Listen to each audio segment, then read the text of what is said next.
What really happened in a medieval battle? Not the movie version, the real one. No slow-motion sword fights, no perfect armor, no heroic music. Just the brutal, chaotic truth.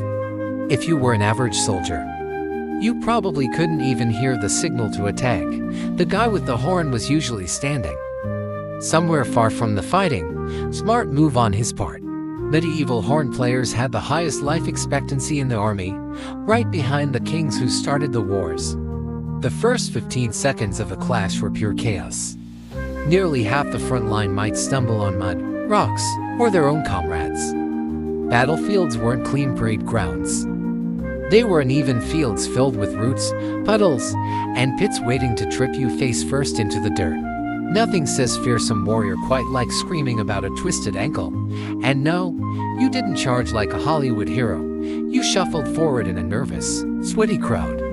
Your knees shook from standing in formation for hours. The man next to you reeked of garlic and fear. There were no medieval breath mints. Some soldiers probably shouted just to avoid inhaling their neighbor's stench. Everyone yelled, but almost nobody knew what they were yelling. Most of the sounds were a panic. Modern studies suggest 70% of men in combat make noises they don't even remember afterward. If you could translate most medieval war cries, they'd probably come out as "Mom, help, I regret everything." Then came the first hit. Someone slammed into your shield, and your ears rang. The noise wasn't heroic music. It was grunts, screams, metal crashing into metal, and the sound of flesh tearing. Your arms shook violently just from blocking a strike, leaving you trembling as though your bones would rattle loose. Within 2 minutes, all your grand battle plans shrank into one simple mission: stay upright. Falling down meant death. The weight of other men would crush you, or boots and blades would finish the job.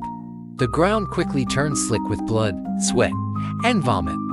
Your padded armor cooked you like a sauna, soaking you in sweat while you struggled to breathe. Your world shrank to a few feet of space. You locked eyes with the terrified man across from you, and both of you realized in silence, whoever told you battle was glorious deserved a very special place in hell. And that was only the beginning. Real medieval combat looked less like fencing and more like a violent rugby scrum. Fighters didn't square off one-on-one. 5 against 1 was considered good strategy. Honor codes ended the moment the fighting began. Knights fought by the "I want to go home alive" code. There was no space for dramatic swings. Shoulder to shoulder, all you could do was jab awkwardly forward like someone poking on a crowded subway. In fact, swords rarely killed.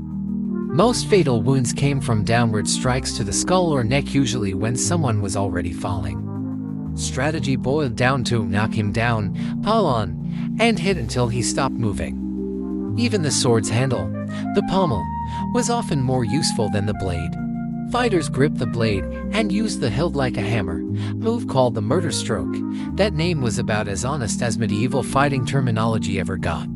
Helmets saved lives but also roasted heads. The narrow slits limited vision, and inside temperatures could soar over 100 degrees after just 20 minutes of fighting. Many knights collapsed from heat exhaustion, cooking alive inside their own armor. If you fell, you had 2 seconds to get back up before boots trampled you or weapons jabbed into the gaps of your armor. Many bodies found in battlefields weren't pierced by swords but drowned face first in mud. Death came quietly, without drama. Weapons were just as brutal. Axes were cheap and effective, capable of splitting shields, helmets, and bone. But they got stuck often, leaving their wielder helpless. Spears dominated medieval battlefields, cheap, easy to use, and deadly at a distance, but in close quarters, they were as dangerous to allies as enemies. Maces solved the problem of armor. Blades couldn't cut through steel, but a heavy spiked ball could crush ribs and organs inside it. Religious knights even preferred them, claiming they didn't spill blood. Medieval logic at its finest, to turning someone's insides to pudding was apparently acceptable.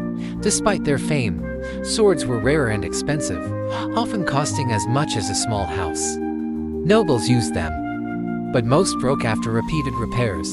Peasants usually fought with improvised farm tools, flails, pitchforks, or sharpened shovels. Death by shovel was not glorious, but it was just as final. Armor wasn't invincible either. It stopped the slasher too, but maces and axes bent it into flesh. Surgeons recorded that nearly half of night casualties suffered shattered bones even with armor intact. It was like bubble wrap fine for one drop. Useless after the second, blood loss killed most fighters within minutes. Infection killed even more afterward. For every one soldier who died on the field, 3 more died later from untreated wounds. Battlefield medicine was belts tied as tourniquets or searing wounds shut with hot metal. But the true killer was mental collapse, after only minutes of fighting. Most men lost their sense of direction. Soldiers couldn't tell friend from foe once mud and blood covered identifying colors. At some battles, as many as 1 in 10 men were killed by their own side. The psychological toll was crushing. Covered in blood, you often didn't know if it was yours, your enemies, or your friends. Vision blurred. Decisions became automatic. The brain shut down higher thinking, leaving only instinct. Survivors often said they had no memory of how they fought, only that their body moved on its own while their mind went blank. To them, the battlefield stopped being people versus people. Other fighters became shapes, flashes of movement, or just obstacles. If it moved toward you, you struck. That was the raw reality of medieval combat. No glory, no heroics, just noise, fear, exhaustion, and chaos. And if you lived through it, that wasn't the end. Many carried the mental scars forever, long after their bodies had healed. Because the real truth of medieval battle wasn't written in songs or legends, it was carved into the minds of the men who survived and the silence of those who didn't.